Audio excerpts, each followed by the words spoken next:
I filmed these out of order. So this was running a minute ago. And it's a winter wonderland in here. You can see that. I mean, it's all iced up. The fans are iced up. The covers, it's real wispy ice. The coil is frozen solid. Droplets on the ceiling.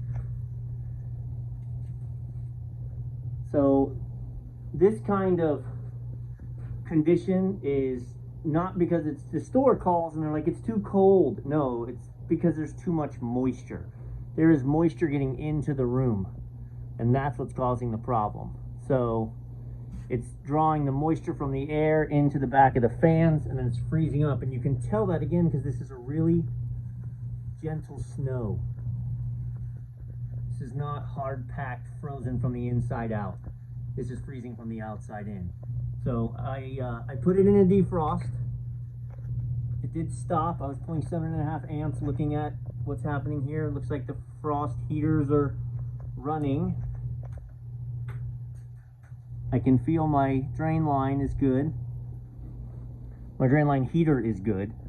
So either the defrost is defrosting the water and the drain line is plugged up, and so the water's staying in the pan, and when it starts it blows it all out here. Could be. I don't think so though. I think moreover the answer to what's going on here is that this location keeps this freezer door open all the time. They just wedge it open, and it has curtains, so that helps.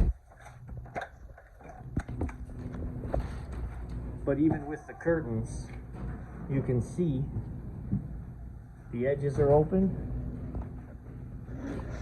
And so you say, where do I have ice buildup? I have ice buildup right here on the doors, right here at the bottom, and all right there. It's pulling the hot, humid air in the door and around the corner. Now these gaskets are foam gaskets, and you can watch the video and then say, oh, well, you're not using the right gaskets, that's the problem. Nope. You know why nope? There's no ice around the edge of the gaskets. If it was a gasket problem, there would be ice build up there, but it's not. So I think this is environmental, 100%. I think that keeping the doors open. You can see the problem expands to upstairs. I put it in a defrost, and it did go into a defrost. If I amp up to the heater wire here, 7.5 amps. So the heaters are on. So I don't think it's a defrost problem. My gut tells me it's an environmental problem. So let's talk about this being so frozen up for a second and why it is. Think about what's happening downstairs.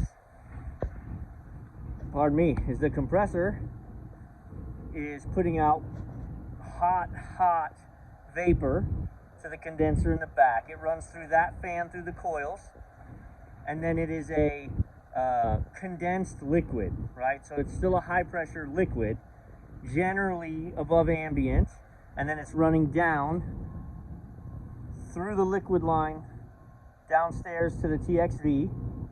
So it runs into the evaporator. The TXV chokes it down, makes it a super low pressure liquid, at which point it's supposed to run through the coil downstairs, fans blowing across it, it boils it, and then it comes back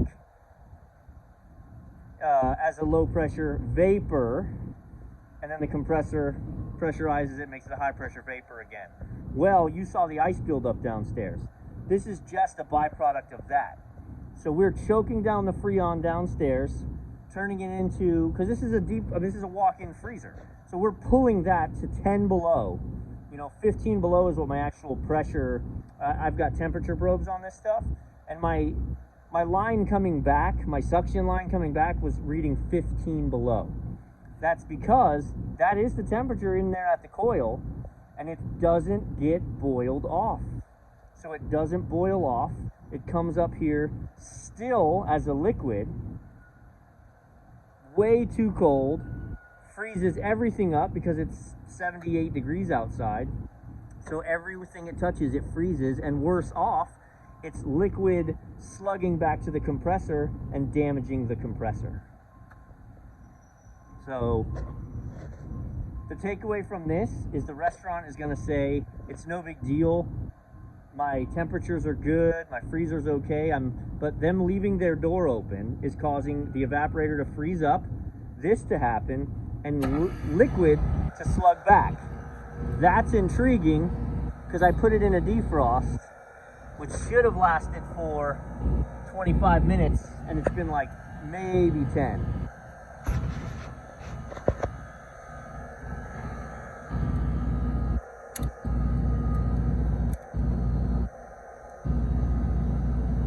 I wonder if it kicked out on defrost termination. Give it another second. This takes a hot minute to pump down. I think this unit took too long to pump down, if I'm being honest. What I'm going to do is I'm going to go from neutral, to 1 and show my defrost circuit. So I am in a defrost. So 3 to neutral. Well, it's not neutral, it's N. 210, yeah. So she's in a defrost. We need it to stay in a defrost for a while, because we got to clear that coil inside.